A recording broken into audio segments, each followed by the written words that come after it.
second-year polytechnic student in Viluppuram dies after being allegedly hit by his professor. Police also suggest that the boy had a history of epilepsy. A huge relief for Kalanidhi Maran in the Sun Pictures case. He will not have to appear before the Chennai police tomorrow as a compromise has been reached. Months after the poll debacle, the PMK pulls out of the DMK alliance, says it is willing to float a new alliance for the upcoming local body polls. Income tax officials from the city interrogate A. Raja for his involvement in the 2G spectrum scam. The team visits him at the Tihar jail. In a turnaround in the uniform syllabus case, the state government's counsel admits in the Supreme Court that the amendment to the law was unnecessary. A special story on billiards' unsung heroes, the referees who take up the profession only for the passion, even if it means 250 rupees a match. And the countdown has begun for the NDTV Hindu Lifestyle Awards. Who will take home the coveted Swarovski-studded catch? Welcome to the late night news on NDTV Hindu with me, Evelyn Matthew. Let's also bring you the national headlines at this hour. Karnataka's Lokayukta report on illegal mining strongly indicts Chief Minister B.S. Yediyurappa and his family, recommends their prosecution. An NDTV exclusive, Yediyurappa's most powerful backers, the Lingayut Mutts, now slam him. After A. Raja, it's now his close associate, ex-Telecom Secretary Siddharth Behura's turn to fight for bail in the 2G case. A stark reminder of unemployment in the country, PhDs and MBAs apply for peons' jobs at universities in Rajasthan. New partying rules in Pune, police say take permission, submit invitees list and put up security cameras. A US court gives bail to Pakistan lobbyist Ghulam Nabi Fai. He will be under house arrest. India's injured pace bowler Zaheer Khan could miss the second test versus England too, but who will replace him? The Sun Network's chairman Kalanidhi Maran need not appear before the Chennai police tomorrow in a major reprieve to the media mogul. The Madras High Court has quashed 2 cases of cheating and criminal intimidation against the COO of Sun Pictures, Hansraj Saxena, who's behind bars. Now this after 2 distributors who had earlier complained told the court that they've reached a compromise. Mr. Maran was summoned regarding these 2 very cases. Now, in the most tragic story of a young life cut short, a second-year polytechnic student in Viluppuram succumbed to his injuries after his teacher allegedly hit him. The student was first asked a question to which the boy even posed an answer, but it was right after that the boy was in fact dragged out of the classroom and was beaten after that. At least that's what's been emerging from his classmates. A previous enmity between the two seems to have triggered the attack. The victim was rushed to a hospital after the fatal blows from the teacher, but was declared dead on arrival. Police are currently investigating the nature of deaths and the event that really led up to that death. The boy is believed to have had a history of seizures.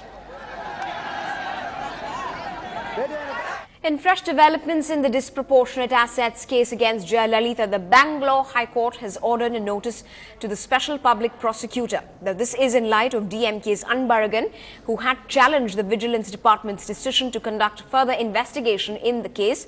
Anbaragan had alleged that there was an attempt to destroy evidence, and as of now, the special court posted the hearing of the 2 applications filed by Amma, seeking exemption from personal appearance, as well as that she be allowed to be given a written submission in the disproportionate assets case against her to the 1st of August. Now, during the hearing, second accused Shashikala, Ms. Jayalalitha's close aide, and 4th accused Ilavarasi were also present. The other application filed by Ms. Jayalalitha to permit her to depose through video conference will come up for arguments on Monday.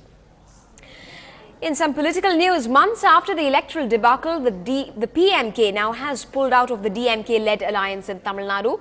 The party with the mango symbol may now float a new alliance for the local body polls in the state. Disillusioned after the recent poll defeat, remember the PMK had won just 3 out of 30 seats it contested in the April 13th assembly polls.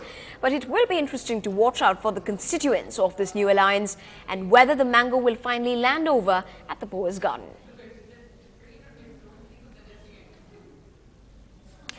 The Income Tax Department today interrogated the former Telecom Minister A. Raja, who is currently in judicial custody for alleged involvement in the 2G spectrum allocation case. The IT team reached the Patiala House Court premises this afternoon and questioned the DMK leader regarding his family income.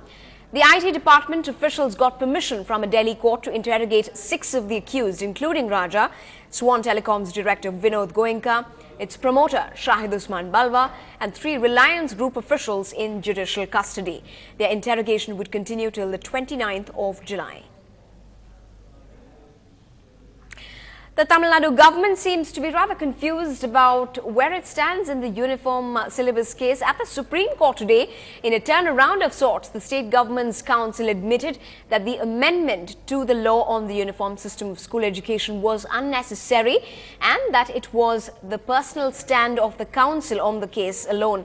Tamil Nadu's council also candidly admitted that the state government has landed itself in unnecessary trouble on this issue.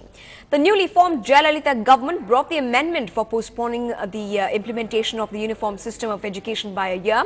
The Supreme Court wanted to know the reasons for bringing the amendment when the Madras High Court in a 2010 judgment said that the system can be implemented this year or the next after complying with certain directions. Meanwhile, the DMK is not sitting quiet about this. The party is raring to take to the streets on the 29th of July on the immediate implementation of the syllabus. They have asked the students and the teachers community to join in support. The DMK has has accused the AIA-DMK government of being instrumental in scrapping the system.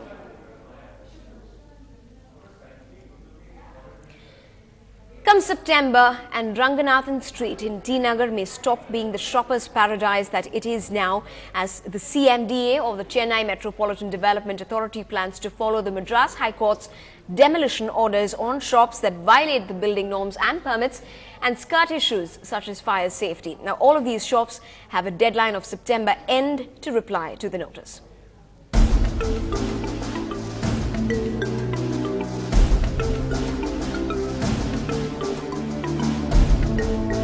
No building permit from the Chennai Metropolitan Development Authority. No NOC from the Fire and Rescue Services Department. Not adhering to the rules and regulations stipulated for a special building. Yes, this is the status report on almost all the shops at the Ranganathan Street, and many of them face the real threat of being shut down if shops do not reply to notices sent by the CMDA. According to a senior CMDA official, I quote, "In the meeting held this month, we have decided to send notices to all the buildings which do not have the building norms laid by the CMDA. An approximate deadline set by us is September end. If the concerned building owners fail to reply by the given deadline, we might have to seal all those buildings." Unquote. Here are the names of some of the shops and the norms being violated by them.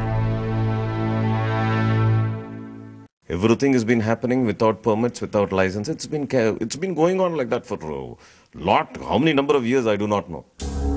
Civic officials say the rules are very clear for regular and special buildings as well.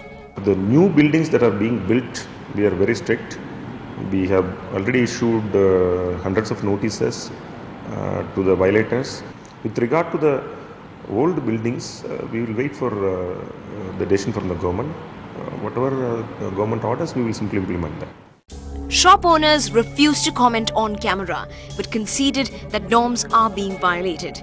One of the building owners say, and I quote, "Yes, it's very common on the street, but even the government decides to take the action only when they receive complaints from people." Ranganathan Street, one of the busiest roads in Chennai, where more than 3,000 shops do their business every day. But the scary part is, hardly any of the shops follow basic fire safety norms. And if we believe to the fire safety department, if any day fire takes place during the rush hour, it's going to be very difficult to bring the situation under control. As far as the T Nagar are concerned, 90% of the shops are violated one.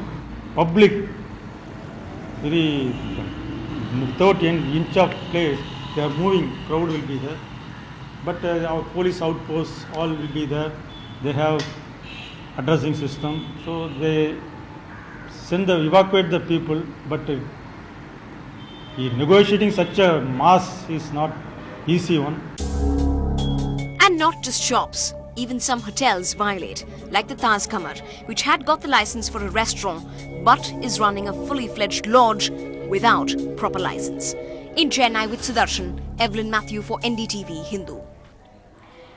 When we come back on the late night news, the men who grabbed headlines for robbing CCTV cameras along with their beauty product loot have been identified. More in just a bit.